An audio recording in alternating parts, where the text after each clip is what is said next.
Cryer was there. I don't know if you know the actor John Cryer. He was there, a couple others of note, and I remember he was joking about the name of the title. I wrote this in my memoir. And he was joking about the name of the title. He said, "This is the most ridiculous title." And when he said it, I'll never forget that moment, because I said the same thing, but I was a little pissed off. I was like, "Hey man, don't make fun of the title." Like all of a sudden, I still to this day wonder, why did I react that way when I agreed with them? And I thought maybe because I was like feeling like maybe I could get this part. Yeah. You know? And I read with John, one-on-one. Everybody did, you ready, you turn. And you could see, go to YouTube and you look at my audition and it's intercut with Pat Maria. That exact reading of that audition, the scene where LaRusso kind of, he's just saved from all the skeletons and he's questioning who Miyagi is and what's going on.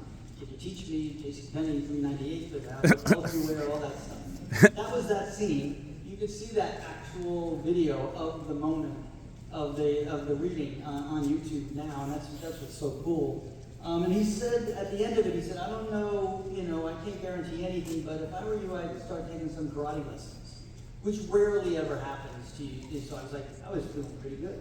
Yeah. And then I went, I sort of ran down a Park Avenue saying, wow, this might happen. And the next day he called and wanted me to be with the writer. And that's Robert Mark Kamen, who created the Karate Kid story and all these great characters that came out of those films. And I went to meet Robert, and he was well versed in martial arts. He had a Miyagi in his own life. I mean, he was writing based on his own experiences being a kid at the time.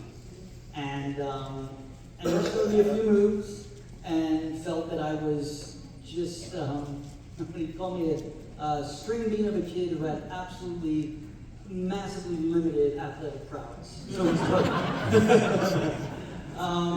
and then to make a short story long, but it's a good one, they flew me out they made it what they call a option offer, which is, they didn't give me the part, but they wanted to know if I had the part that they had me under contract. And it was an option deal. Flew to California, started taking karate lessons out there.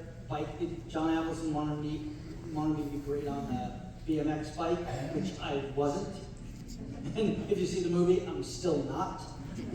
But I worked with that guy, and it wasn't until, honestly, they found Pat Morita, that was what solidified it all. As soon as we both got on the moon together, that's when everybody just said, "This is the movie." Yeah.